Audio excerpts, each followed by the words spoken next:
Sampah merupakan salah satu permasalahan besar yang terjadi di Indonesia.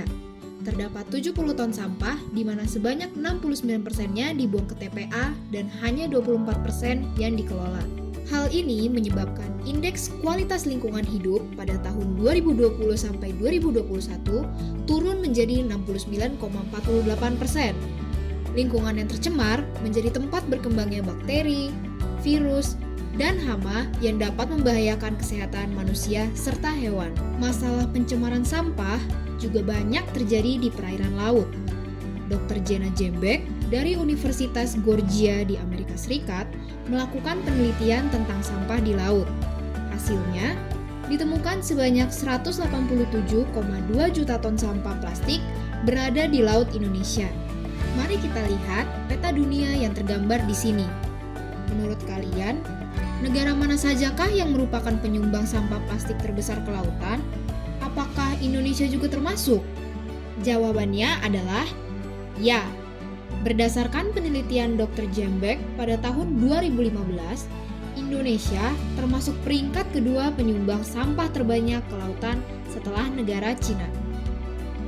Tahukah kalian, pada tahun 2021, Indonesia menghasilkan 68,5 juta ton sampah.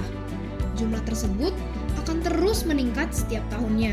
Jika dibandingkan dengan tubuh Kujang yang memiliki berat kurang lebih 800 kg, jumlah sampah di Indonesia pada tahun 2021 setara dengan kurang lebih 85,6 juta tubuh Kujang.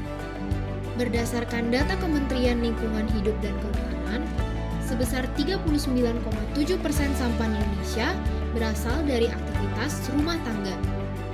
Mari kita lihat salah satu kasus di Indonesia.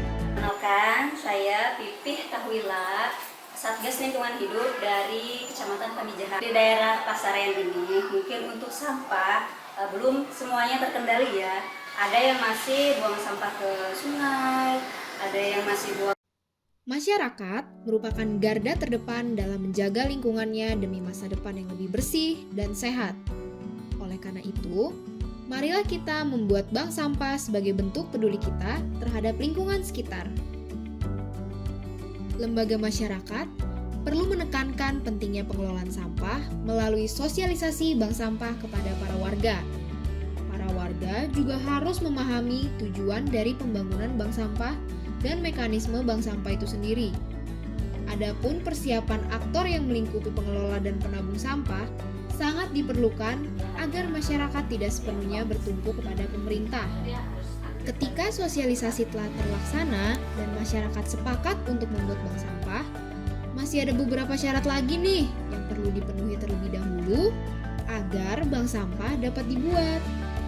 Syarat-syaratnya adalah sampah daur ulang yang sudah dipisah, media untuk menampung sampah, kepengurusan bank sampah, jadwal pengumpulan sampah, sistem pencatatan, dan yang terakhir, kerjasama serta kesepakatan pengambilan sampah oleh pengepul.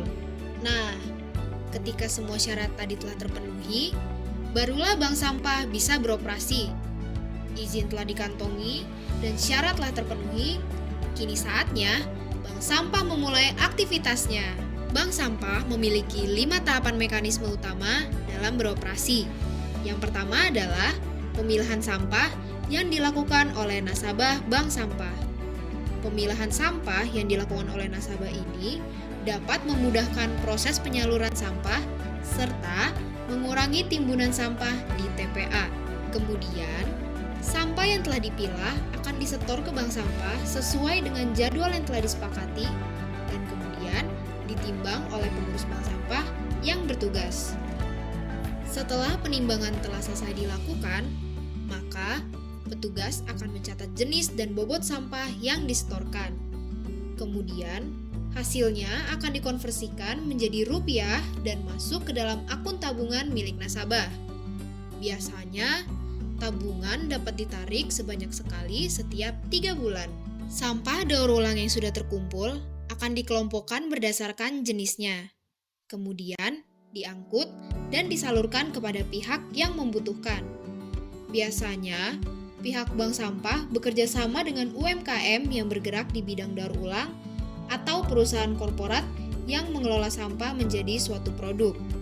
Bank sampah tentunya memiliki manfaat di bidang lingkungan.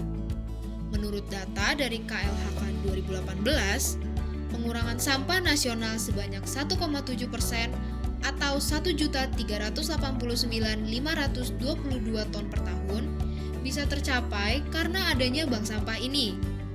Bank sampah pun bermanfaat dalam mengurangi pencemaran lingkungan, pengurangan sampah yang diurai, serta pengurangan sampah ke laut.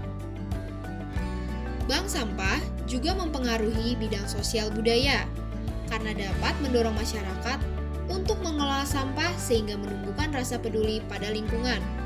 Sampah yang dikelola oleh masyarakat ini dapat menjadi modal sosial permanen dalam peranata sosial masyarakat. Selain bidang lingkungan dan sosial budaya, bidang ekonomi pun ikut terkena dampak dari adanya bank sampah ini. Menurut data KLHK pada tahun 2018, bank sampah dapat menghasilkan pendapatan rata-rata sebanyak Rp1.484.669 per tahun. Bank sampah dapat memberikan peluang untuk pekerjaan dan penghasilan tambahan bagi para penyetornya, sehingga ekonomi sirkular pun dapat terus bertumbuh. Tidak sedikit bank sampah di Indonesia yang memiliki kisah sukses. Salah satunya adalah Bank Sampah Sri Kandi Berdikari.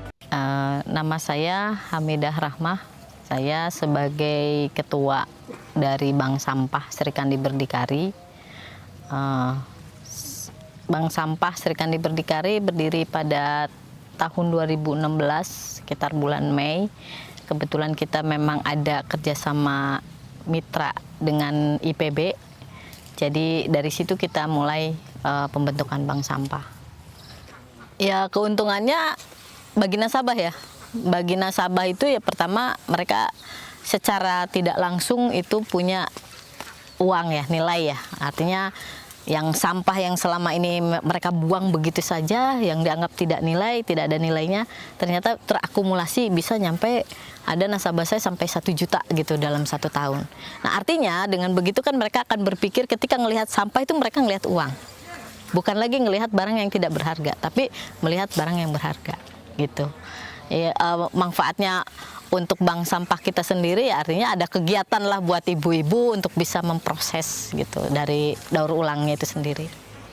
Sekarang, apakah bank sampah yang didirikan oleh Ibu Hamidah Rahmah bisa memberikan dampak baik bagi lingkungan di sekitarnya? Mari kita lihat kondisi terkini dari bank sampah milik Ibu Rahmah. Bank sampah milik Bu Rahmah ini mulai berkembang dari tahun 2016 dan memiliki beberapa anggota yang saling bekerja sama. Antusias dari warga sekitar terhadap bank sampah sangat membantu meningkatkan kesadaran terhadap pentingnya kebiasaan memilah sampah. Warga menjadi teredukasi dan mendapatkan banyak keuntungan dari bank sampah. Kehadiran bank sampah milik Ibu Rahmah ini mampu menyelamatkan kondisi lingkungan di sekitarnya. Sekarang, lingkungan menjadi lebih bersih dan sehat.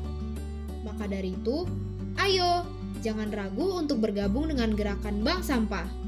Tabung kebaikan, selamatkan lingkungan. Ayo bergabung dengan Bank Sampah sekarang.